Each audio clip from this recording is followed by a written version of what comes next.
So you're making $7,500 a month and you're wondering, how do you budget? This is how you do it with the 50-30-20 rule. My name is Justin Hodges. This is Chasing Financial Freedom. I'm a financial planner and I help people with their money every day of the week.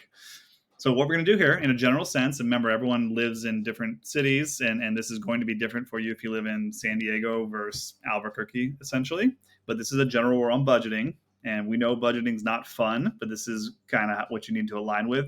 No one's going to help you with money in your future. You have to do this stuff yourself and master it. All right, so 50% of your budget needs to go to your needs. So this is going to be where you're dwelling. So if you rent or do you have a mortgage, that's going to cover that essentially. Insurance, taxes. I think of a necessity also being a phone bill, for example. Just those things you need to do in your basic functions of life that you have to provide for yourself. That's your 50%. So half your budget. Next, 30%.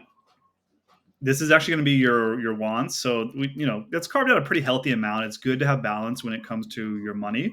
So you do want to carve out some stuff that you can enjoy in life, because otherwise, what is the point of working, all those hours and paying into the system through tax and whatnot? So carve out 30%. That is okay if you want to reward yourself. That's going to be dining out, hanging with friends, bar tabs, concerts, dinners out, etc. Travel, holiday. Do those things. Obviously, you want to be careful here with commingling that with a necessity, because again, this is where you can trim the most from your budget, is within this 30% typically.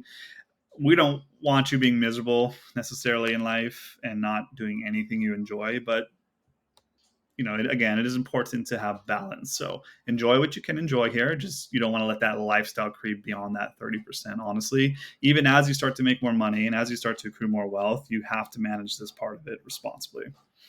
All right. And then 20%, that is what you want to put away towards your future and or current debt if you're still working on that. Current debt would be like a car payment, student loans, credit cards, consumer debt, really. You want to get the stuff wiped out. You want to honestly be investing 20% of what you make for the long haul. That's going to set you up for a really nice future. That's going to be your 401k through work, a Roth IRA, a brokerage account, and so on. So master that debt. It's okay to do both at the same time here, as far as contributing to your accounts, especially if there's a match within your 401k and paying down your debt.